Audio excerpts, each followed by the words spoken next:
A fool will want to profit from his own experience. But you see a wise man sees it fit or sees it wise to make profit from the experience and knowledge of other people. This particular episode is coming from the law 7 of the 48 laws of power that says you should get others to do the work for you and you should get to take credit. Now think about it. Even animals that are less conscious than human beings understand this concept. So see it this way, there are animals who are wired to go and hunt, right? They are wired to go and hunt. But as nature has wired them to go and hunt, there are also animals who are wired to live off the hunt of other animals. So for example, a lion hunts a particular creature. A lion eats what he can eat. Maybe he hunts a deer. He eats what he can eat and he leaves it alone. The hyenas come around for the rest, right? And which makes them full, which is all right. Same thing with the vultures. The vultures will go around scanning for things that have either already died by itself or leftovers. Why? It's relying on the effort of other people to get the job done. Yes, you might say, oh, he's leaving crumbs. That's not the point. The point is he's eating good. Why? Why the animal before is wasting all of those energy. Now, I want you to get this concept through your thick skull because a lot of people like this idea of what self-reliance. Self-reliance is very important, right? It is very, very important to be self-reliant. At the same time, if you're trying to grow something, it's always wise to look at how you can leverage other people, leverage resources. Speaking of leverage, the whole idea of leverage is to get you to do more of what you're already doing.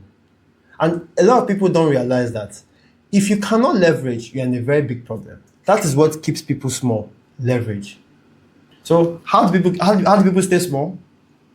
They get themselves involved in activities or tasks that they should not be involved in. They are supposed to know how to give those tasks to other people. Let other people do the thinking, do the organizing, do the planning. They just come to reap the benefit of it. That's why it's a smart thing to do. Think about it.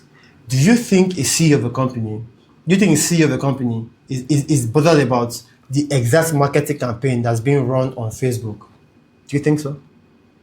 No, he's not bothered because he has people who are doing that. And guess what? Who's taking the credit? Do you know who the head of social media marketing is at maybe Coca-Cola? You don't know.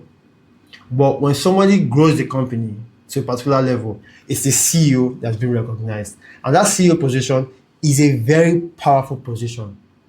Even though the ideas for growth will not come through him, but it is very, very powerful for growth. And everybody understands this. Let people work and you take the credit. Look at anybody who stands tall today, right? Tell me how many people use their own personal hands, effort, and energy alone to get there. Even though they had a team, the team came as a team, worked hard together as a team, and guess who takes the credit? Yes, there are people who get to toss the credit back to the team. It's okay, it's quite all right. But if you ever get to realize, those people don't really stay that long, but the people who stay that long are the people, right, who put themselves in a situation where they are the ones, right, who take the credit. It may sound illegal, but hey, it's a game of power here, and the game of power has more to do with what meets the eyes than what meets the brain. Yeah, you must say life is not fair, but yeah, the team got what you wanted, you got what you wanted. It's also being used by some artists, right? For some artists, we have other artists paint on their behalf. But because the artist is somebody who is popular already, they come to him and he makes them feel like it's his efforts that got them there. And that is one secret of the top fashion designers. They may design a piece, but it is not their job to sew that piece together. It's not their job. But whenever the client comes around, it is the fashion designer that I have seen though, that will come and make it sound like he is the one who used his hands to produce that piece of art. But in most cases, it's not his hands. But yet, do you think the client cares? The client cares whether his job is being delivered or not. So there are three particular points or essence of this law. One is that people would work hard for you, right? And you get to keep the credit. You get to profit from the experience. Now the worst part is that if it goes to shit, it's still you, right? But at the same time, the idea is that they do all the work and yet you get the credit. One other thing that's also important here is that if you want to do it yourself, just know that you're going to waste a lot of time, energy, and resources. I always tell people that you have to pay the price. You must pay the price, the full price, whether you like it or not. So isn't it better to pay somebody money for their effort and then you reap the reward? In essence, you also reap the credit. And mind you, it's a game of power here. Like I always say, always appear to be powerful. At the same time, be powerful. But my personal philosophy is, right, because I run a startup, is this, is that I like to be able to, before I hire anybody into any position, I want to be sure that I have tested that thing before, right? Before I put somebody there. That is why whenever I see my video editor doing something that I don't want, I call that thing out and tell them how to do it, right? Not really how to do it, but I give them ideas if they are lost, because I know what it is. I know what it is to see when I see a good video editor. Right? So I think people should be very careful here, right? They just feel like they should employ and employ. If you employ and employ, you would overemploy, and you may not really know what that person is doing. So I have a philosophy that before I get somebody to a particular task, let me see what I can experience in that task, right? So it's temporary. It's temporary. If I don't like it, I see regardless, rather, I say go ahead and I'll source that task. And one thing you should also realize that any task, right, that is below you, that does not involve creativity, that particular task should be automated in a case where it is repetitive. It should be delegated in a case where it is not creative. It's something you can easily tell someone to do, or it should be completely eliminated because it's worthless. And that is the essence of you giving tasks to other people and reaping the rewards, the fruit of the labor.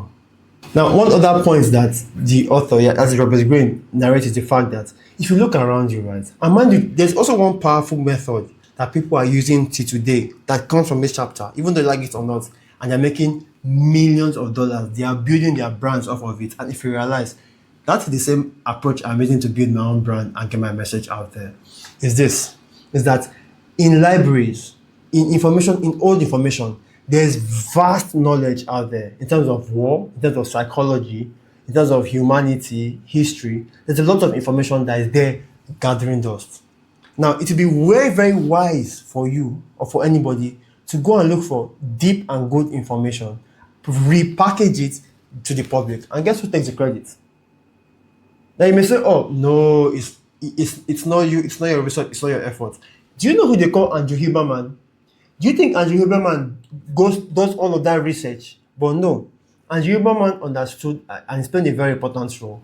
He doesn't do any research, right? But yet he earns more than people who do research. He earns more than medical doctors, even though he's not in medical field, right? And this is what he does. He takes all of this information, all of this jargons, research brings together, these medical terms, and he simplifies them for the common man. Think about it. And guess who they attribute the idea to? 𝙍𝙤𝙗𝙗𝙗. Does it look like he's stealing the ideas? Nope. It looks like he's breaking it down, and he's getting the credit for breaking it down. Despite the fact that he's literally taking off. It's not stealing. To you, it might look unethical, but if you get to understand that 𝙍𝙤𝙗𝙗𝙗 is explaining large scientific concept to what? Common people like us. People who don't understand certain keywords, certain jargons. He's breaking it down for us. And that itself is the power that I think you need to understand. Who else do we have again? We also have people let me see, do you have anybody else?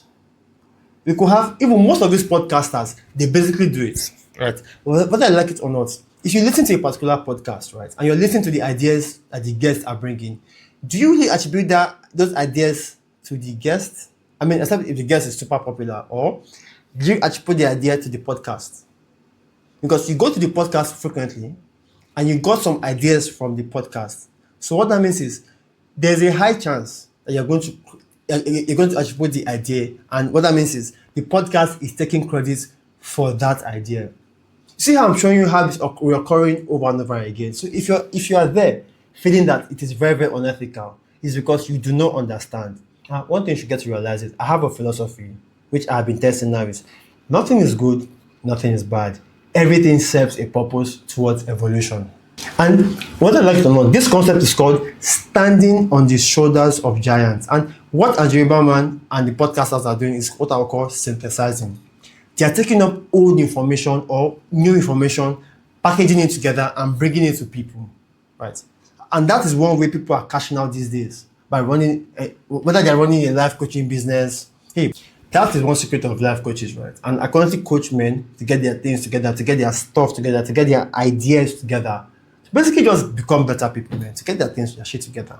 And this whole idea of standing on the shoulders of giants was done by 𝙍𝙤𝙗𝙗, somebody who is seen to be the what? The father of science, 𝙍𝙤𝙗𝙗. He's saying it, stand on the shoulders of giants. Now, well, you may go about and ignore this advice. Like I said, you will waste your time, you will waste your energy, and that could prevent you from growing. That mindset of you don't want to delegate, trust me, would hinder your growth, because you only have limited energy. You can only make as much mistakes, you can only make as much progress if you are doing it all by yourself. And I'll leave you with this saying that there is so much for you to know, a lot of information, but on this earth, you have a very limited time. Now, you have a very limited time, and life is not life if you do not have knowledge. Now, it is therefore a smart thing to acquire knowledge from other people and use their knowledge, right, to build a reputation, and then you'll be seen as somebody who is very smart, somebody who is a sage or an oracle. So if you stay this far, it shows that you are somebody who takes himself very, very serious. So that action of you staying this far means that you take yourself serious. So go ahead and share this video with somebody, right, who you know will find it very valuable. That selfless act of you sharing this video makes me realize that I have other people who are like-minded, people who realize that the world needs to become a better place. So thank you very much. Thank you very much for staying this far. Go out there and get people to do the things that you don't want to do. Get as much attention as you can, and thank me later, because what? It's important. It's an important step for you to gain power in your journey. So thank you very much. Talk to you soon. Share this video.